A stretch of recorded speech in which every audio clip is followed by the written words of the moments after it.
Welcome back. Today we are tackling the combination sum problem. This is a classic coding interview question that perfectly demonstrates the power of the backtracking algorithm. We will learn how to find all unique combinations of numbers that add up to a specific target. Let's define the challenge. You are given an array of distinct integers, called candidates, and a target integer value. Your goal is to return a list of all unique combinations of these candidates where the chosen numbers sum up exactly to the target. For example, with candidates 2, 3, 6, and 7, and a target of 7, the valid outputs are 2, 2, 3, and just 7. There are 3 crucial rules to remember. First, you can use the same number from the candidates list as many times as you want. Second, all the input numbers are positive, which prevents infinite loops. And third, the final list must contain unique sets only.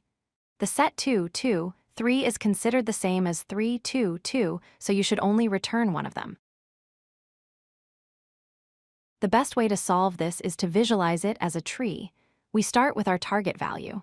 At each step, we can subtract one of the candidate numbers from our current target. This creates branches. For instance, subtracting 2 leaves us with 5. Subtracting 3 leaves us with 4. We keep branching out until we either hit exactly 0 or go below 0. This is where the backtracking template comes in. It has 3 phases. First, choose. We add a number to our current path. Second, explore. We recursively call our function to continue building the path with the new reduced target. And third, unchoose. We remove the number we just added. This unchoose step is what allows us to backtrack and try a different number.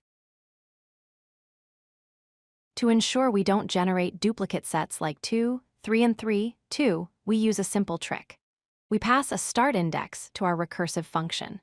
If we are currently using the number at index I, our next recursive call can only use numbers from index I onwards. We never look back at previous indices.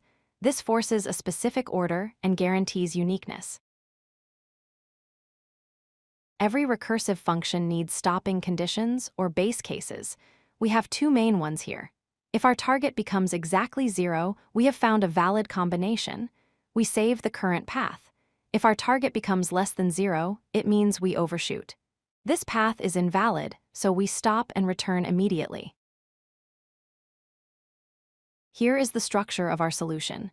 We define a helper function, usually called DFS, that takes the start index, the current target, and the current path. Inside, we check our base cases.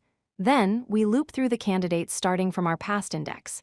We append the candidate, recurse with the new target, and then pop the candidate to backtrack.